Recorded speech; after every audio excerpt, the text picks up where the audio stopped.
Anne of Green Gables. By Lucy Maud Montgomery. Chapter 12. A Solemn Vow and Promise. It was not until the next Friday that Marilla heard the story of the Flower Wreath Hat. She came home from Mrs. Lindy's and called Anne to account. "Anne, Mrs. Rachel says you went to church last Sunday with your hat rigged out ridiculous with roses and buttercups. What on earth put you up to such a caper? A pretty-looking object you must have been." "Oh, I know pink and yellow aren't becoming to me," began Anne. "Becoming fiddlesticks! It was putting flowers on your hat at all, no matter what color they were, that was ridiculous. You are the most aggravating child. I don't see why it's any more ridiculous to wear flowers on your hat than on your dress," protested Anne. "Lots of little girls there had bouquets pinned on their dresses. What's the difference?"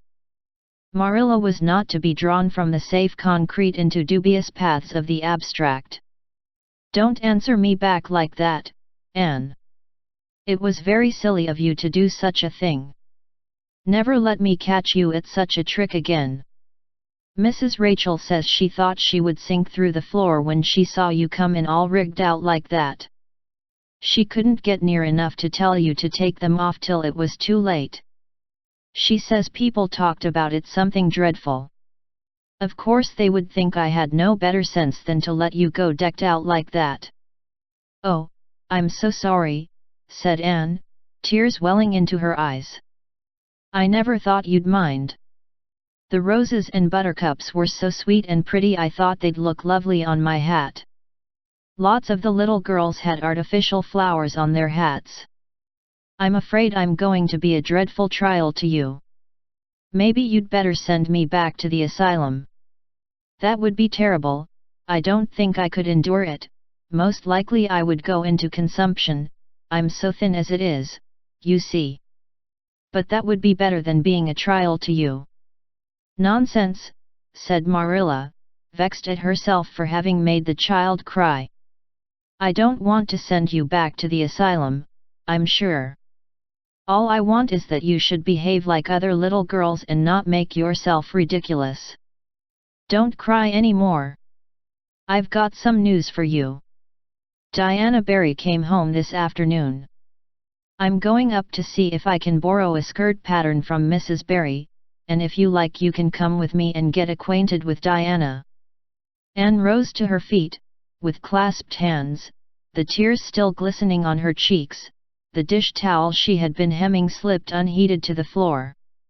"Oh, Marilla, I'm frightened now that it has come. I'm actually frightened. What if she shouldn't like me? It would be the most tragical disappointment of my life. Now, don't get into a fluster. And I do wish you wouldn't use such long words. It sounds so funny in a little girl. I guess Diana LL like you well enough.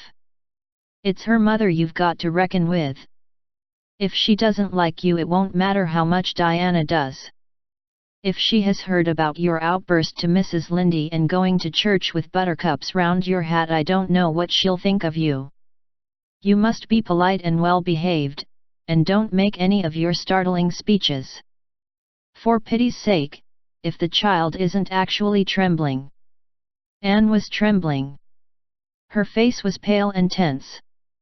"Oh, Marilla, you'd be excited, too, if you were going to meet a little girl you hoped to be your bosom friend and whose mother mightn't like you," she said as she hastened to get her hat. They went over to Orchard Slope by the short cut across the brook and up the Furry Hill Grove. Mrs. Barry came to the kitchen door in answer to Marilla's knock. She was a tall black-eyed, black-haired woman, with a very resolute mouth. She had the reputation of being very strict with her children. "How do you do, Marilla?" she said cordially.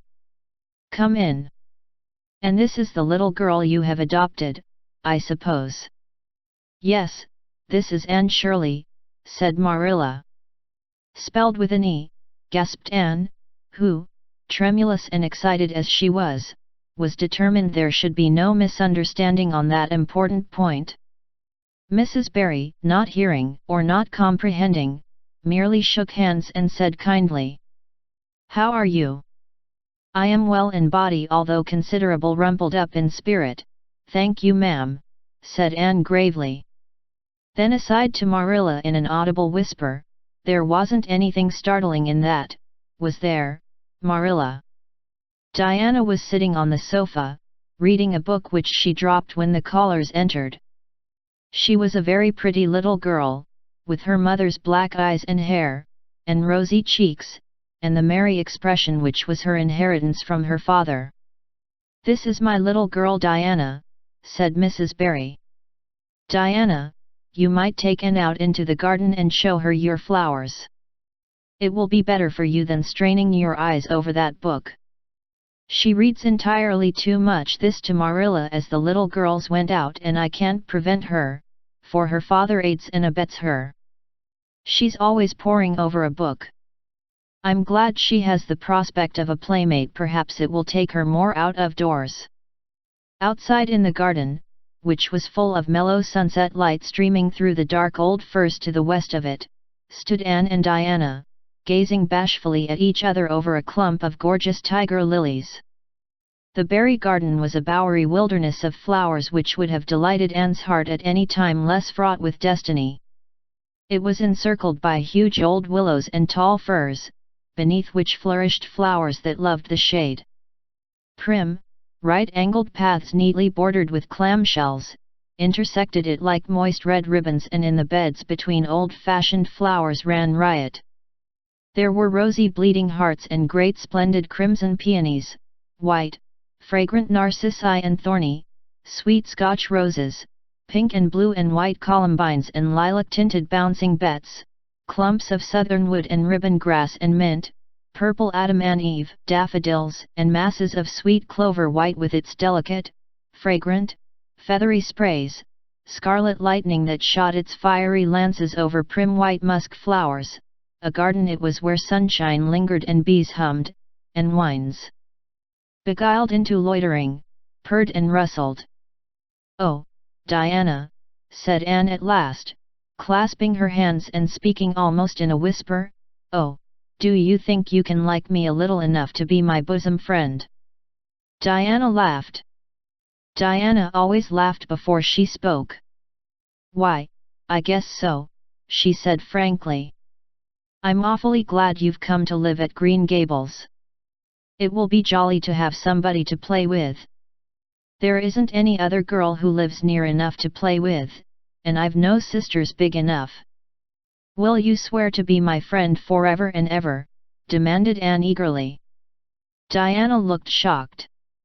"Why, it's dreadfully wicked to swear," she said rebukingly. "Oh no, not my kind of swearing. There are two kinds, you know."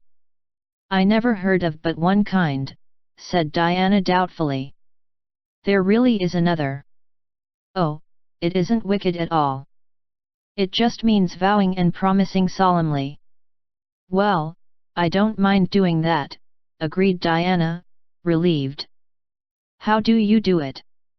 "We must join hands so," said Anne gravely. "It ought to be over running water. We'll just imagine this path is running water. I'll repeat the oath first. I solemnly swear to be faithful to my bosom friend, Diana Barry, as long as the sun and moon shall endure." "Now you say it and put my name in." Diana repeated the oath with a laugh fore and aft. Then she said, "You're a queer girl, Anne. I heard before that you were queer. But I believe I'm going to like you real well." When Marilla and Anne went home, Diana went with them as far as the log bridge. The two little girls walked with their arms about each other. At the brook they parted with many promises to spend the next afternoon together. "Well, did you find Diana a kindred spirit?" asked Marilla as they went up through the garden of Green Gables. "Oh yes," sighed Anne, blissfully unconscious of any sarcasm on Marilla's part. "Oh Marilla, I'm the happiest girl on Prince Edward Island this very moment.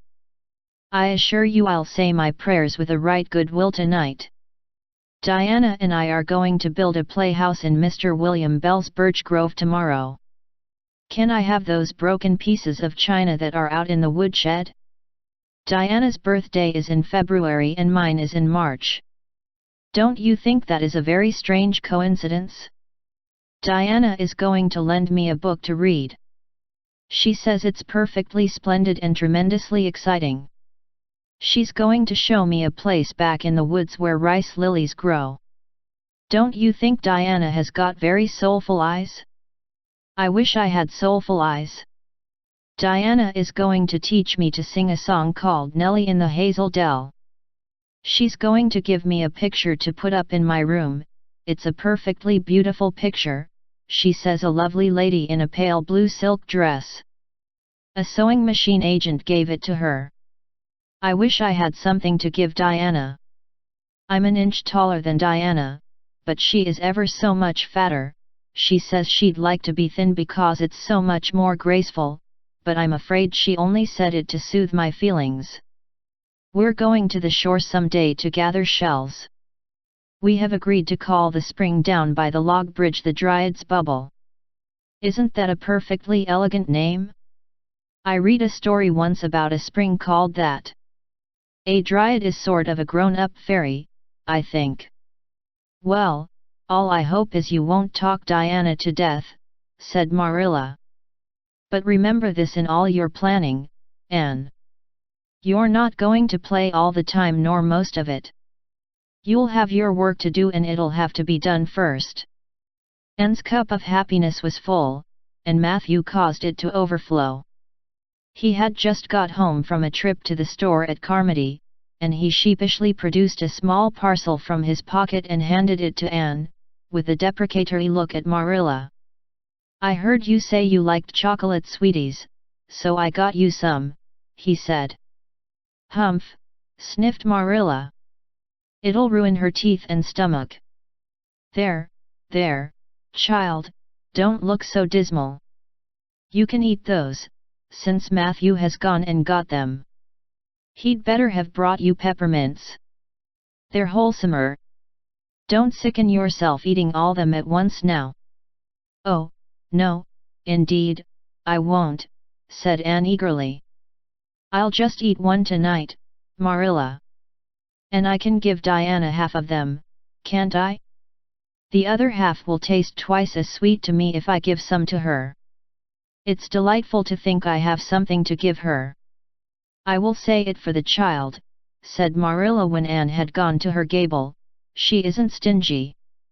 I'm glad, for of all faults I detest stinginess in a child. Dear me, it's only 3 weeks since she came, and it seems as if she'd been here always. I can't imagine the place without her. Now, don't be looking I told you so, Matthew. That's bad enough in a woman, but it isn't to be endured in a man. I'm perfectly willing to own up that I'm glad I consented to keep the child and that I'm getting fond of her, but don't you rub it in, Matthew Cuthbert.